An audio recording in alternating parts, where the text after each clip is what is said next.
City India news, महाराष्ट्रातील लोकप्रिय news channel.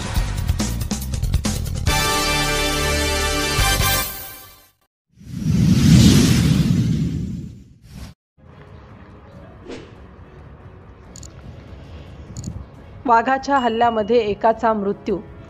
पार्श्वनीपासून 9 kilometre असलेले नेऊरवाडा येथील रहिवासी रवींद्र कवडू कालसर्पे हे दिनांक 31 मे 2025 सकाळी पती व पत्नी शेतामध्ये काम करत होते। त्यावेळेस वाघाने पाठीमागून हमला केला व रवींद्र काळसपेला आवरत नेले। तेव्हा त्यांच्या पत्नी यांना वाघाचा आवाज आला असता आरडाओरड केली। तेव्हा येथील आजूबाजूचे शेतकरी एकत्र आले व त्यांनी पोलीस स्टेशनला कळविले। त्यानंतर पोलीस स्टेशनचे अधिकारी राजेश कुमार थोरात हे आपल्या ताफ्यात सोबत घटनास्थळावर पोहोचले।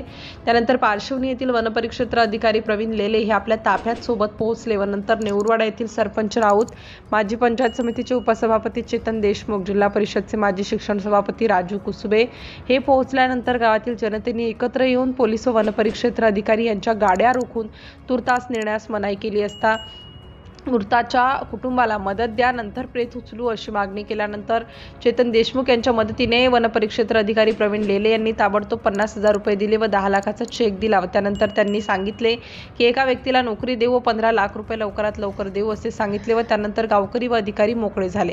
त्याच दिवशी वाघाने संध्याकाळी एक गाय मारण्याची माहिती प्राप्त झाली। तसेच दिनांक 1/6/2025 ला तालुका प्रतिनिधी सतीश साकोरे यांनी लेले यांच्यासोबत संपर्क केला असता ते म्हणाले की आम्ही 3 महिन्यापासून वाघ पकडण्याची मोहीम राबवत असून आम्हाला वाघ आतापर्यंत मिळाला नाही।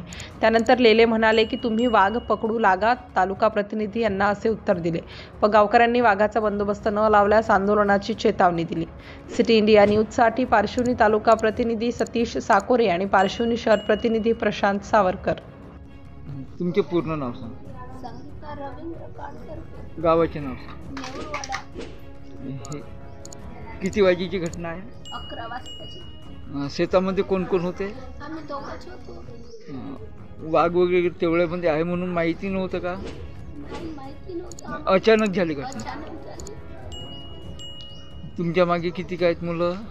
2 मुली आहेत। मुलींचे नाव सांगा। गुंजन रवींद्र काळसर्पे, कोणत्या वर्गामध्ये आहे? 5वीत गेली ती आता। दुसरी मुलगी? पहिलीमध्ये आहे। काय आर्थिक मदत वगैरे मिळाली का?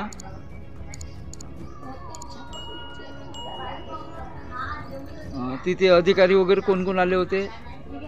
मला काहीच माहिती नाही।